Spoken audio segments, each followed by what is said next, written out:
Iran से जंग हारने की स्थिति में पहुंचा अमेरिका। कभी भी जंग से भागने का ऐलान कर सकते हैं ट्रंप। अपनी हार को जीत बताने की तैयारी में अमेरिका। ईरान का दावा, कीमत चुकाकर ही भाग पाएगा अमेरिका। गुजरात आ रहे एक पोत पर ईरान ने हॉर्मुज स्ट्रेट में हमला किया है। ब्रिटेन के पोत पर भी हॉर्मुज में मिसाइल हमला हुआ है। अमेरिका का पोत भी नहीं बचा है। ओमान पर तो इतना जबरदस्त हमला हुआ है कि कई ऑयल टैंकर जल उठे हैं। हॉर्मुज में ईरान ने माइंस बिछा दी है। डोनाल्ड ट्रंप धमकी दे रहे हैं कि उन्होंने ईरान की नेवी को खत्म कर दिया है, लेकिन ईरान की नेवी ही अमेरिका की सबसे बड़ी परेशानी बन गई है। खाड़ी देशों के सामने अमेरिका की पोल खुल गई है। जो अमेरिका खाड़ी देशों को सुरक्षा की गारंटी बांट रहा था, आज सफाई देता घूम रहा है। क्योंकि खाड़ी के देश आज असुरक्षित हैं, तो उसके पीछे अमेरिका का ही हाथ है।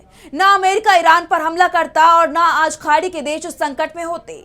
हॉर्मुज स्ट्रेट पर तो पूरी तरह से ईरान का ही कब्जा बना हुआ है। यहाँ से जहाजों का आना जाना पूरी तरह से बंद हो गया है। जो जहाज निकलने की कोशिश करता है, उस पर ईरान की तरफ से हमला होता है, या फिर समुद्र में ईरान की तरफ से बिछाई गई माइंस के संपर्क में आ जाता है और तबाह हो जाता है। ईरान की इस ताकत के चलते डोनाल्ड ट्रंप इस वक्त घुटनों पर आ गए हैं, और यही कारण है कि अब वो जंग से भागने की कोशिश में जुट गए हैं। जंग शुरू की थी तब दावा किया था कि ईरान में रिजीम चेंज करेंगे। आज बोल रहे हैं कि हमले का मकसद पूरा हो गया है, कभी भी जंग खत्म हो सकती है। सवाल ये उठ रहे हैं कि ट्रंप आखिर बात किस मकसद की कर रहे हैं। इसी पर आज हम अपनी स्पेशल रिपोर्ट में करेंगे बात। नमस्कार, मैं आंचल।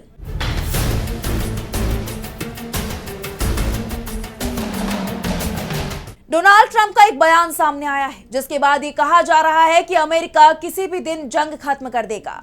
ये भी कह सकते हैं कि अमेरिका ने ये मान लिया है कि वो ईरान को हरा नहीं पाएगा। अपनी हार को जीत का नाम देकर अमेरिका के राष्ट्रपति डोनाल्ड ट्रंप अब इस जंग को खत्म करने की तैयारी कर रहे हैं, क्योंकि अमेरिका के अंदर उनकी लोकप्रियता पूरी तरह से खत्म हो गई है। आज की तारीख में ट्रंप राष्ट्रपति के रूप में अमेरिका के अंदर सबसे ज्यादा अलोकप्रिय नेता बन चुके हैं। उनकी पार्टी के अंदर ही ईरान जंग का विरोध हो रहा है। ऊपर से अमेरिका के सैनिकों के घायल होने और उनकी मौत की जिस तरह से खबरें सामने आ रही हैं, उसके बाद से ट्रंप दबाव में दिखाई दे रही हैं। इजराइल को भी इस बात का एहसास हो गया है कि अमेरिका किसी भी दिन इस जंग से भाग जाएगा। ट्रंप पर तो पहले से ही पूरी दुनिया को भरोसा नहीं है, इसलिए इजराइल की तरफ से भी बयान आने शुरू हो गए हैं कि वो जंग रोकने को तैयार हैं। लेकिन सवाल ये उठ रहे हैं कि अगर अभी जंग रोक दी जाती है तो फिर इस जंग में हासिल क्या हुआ? क्या सिर्फ अयातुल्ला अली खामेनी को मारने के लिए इतनी बड़ी जंग लड़ी गई? अगर ऐसा था तो 28 फरवरी को ही इस जंग को खत्म कर देना चाहिए था। तब ट्रंप को लग रहा था कि ईरान को दूसरा वेनेजुएला बनाएंगे, यहाँ पर भी अपने मनपसंद की सरकार बनाएंगे, यहाँ भी तेल पर कब्जा करेंगे। लेकिन जैसे ही ईरान की सेना ने पलटवार किया, ट्रंप के होश उड़ गए। अब वो कह रहे हैं कि हमें तो उम्मीद ही नहीं थी कि ईरान पूरे मिडिल ईस्ट पर ही हमले कर देगा और इतने घातक हमले करेगा। दरअसल अब ईरान के हमले जिस तरह से और घातक हो गए हैं, उससे अमेरिका के पैर उखड़ गए हैं और ट्रंप जल्दी से जल्दी इस जंग से बाहर आना चाहते हैं। लेकिन ईरान अमेरिका को जंग से बाहर निकलने की परमिशन नहीं दे रहा है, और यही कारण है कि अब ट्रंप ने यहां तक कहना शुरू कर दिया है कि इस जंग का अब कोई मतलब नहीं बचा है। जिस मकसद से जंग शुरू की गई थी वो पूरा हो गया है और अब इसे कभी भी खत्म किया जा सकता है। लेकिन क्या ट्रंप जो बोल रहे हैं वो सच हो पाएगा, या हर बार की तरह ट्रंप का एक और दावा झूठा साबित हो जाएगा? क्योंकि ट्रंप हर 12 घंटे में दावा करते हैं और बाद में उसके गलत निकलने पर पलटी मार जाते हैं। इस बार भी जब उन्होंने ये कहा कि अमेरिका कभी भी जंग खत्म कर सकता है, तो जवाब ईरान की तरफ से पहले ही आ चुका है। ईरान के नेशनल सिक्योरिटी काउंसिल के सचिव अली लारिजानी तो पहले ही साफ कर चुके हैं कि जंग अब ट्रंप के हाथ से निकल चुकी है। यही बात हम भी कह रहे हैं कि ट्रंप के हाथ में कुछ बचा नहीं है, वो जंग हार चुके हैं, इसलिए जंग से बाहर निकलने की कोशिश कर रहे हैं। लेकिन ईरान ने साफ कर दिया है कि ट्रंप के हाथ में जंग शुरू करना था, खत्म करना उनके हाथ में नहीं है। अगर ट्रंप जंग खत्म करने की बात कर रहे हैं तो इसका मतलब है कि अमेरिका अब ईरान के सामने पूरी तरह से सरेंडर करने की तैयारी में है। वो जंग हार गया है, नहीं तो जंग जारी रहेगी। ईरान इस जंग को खत्म नहीं करना चाहता, यानी ट्रंप अगर अपनी तरफ से जंग रोकने का ऐलान भी कर देते हैं तो ईरान की तरफ से हमले जारी रहेंगे। ऐसे में ये जंग फिलहाल रुकती नहीं दिख रही है, और इसका कारण भी है।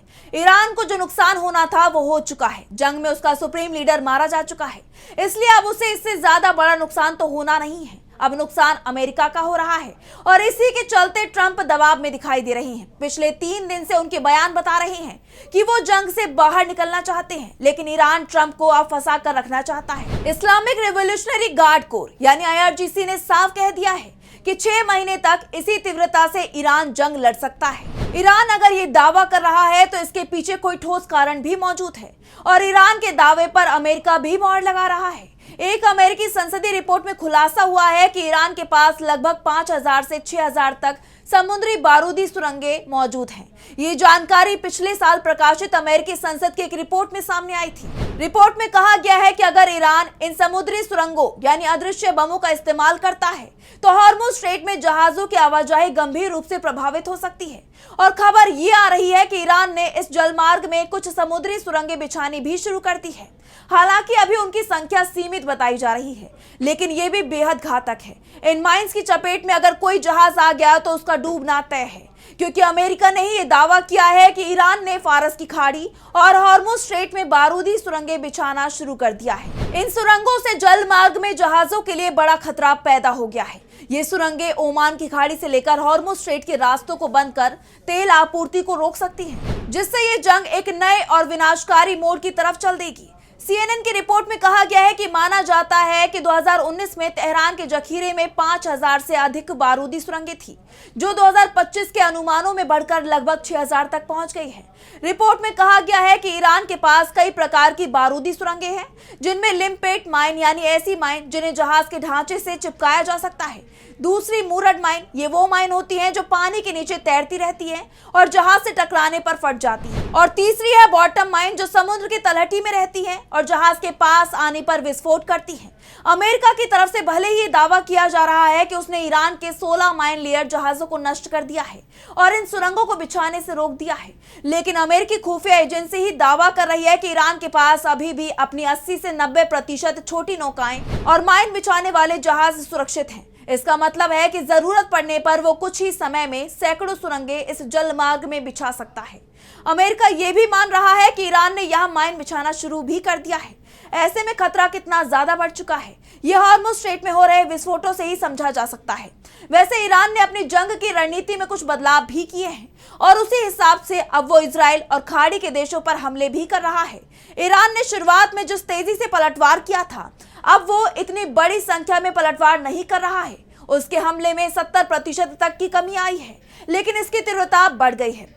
पहले ईरान अपनी मिसाइलों में 200 से 400 किलोग्राम विस्फोटक भरकर दाग रहा था, अब वो 1000 से 2000 किलोग्राम विस्फोटक मिसाइल में भरकर दाग रहा है, इसलिए तबाही भी ज्यादा हो रही है। दूसरा, अब उसने अपने अत्याधुनिक मिसाइलों से हमले भी शुरू कर दिए हैं, जिसे उसने शुरुआत में इस्तेमाल नहीं किया था। यानी वो कम मिसाइलों से हमला कर रहा है, जिससे जंग को लंबा खींचा जा सके और दुश्मन को ज्यादा नुकसान हो, इसलिए विस्फोटक की मात्रा को बढ़ा दिया गया है।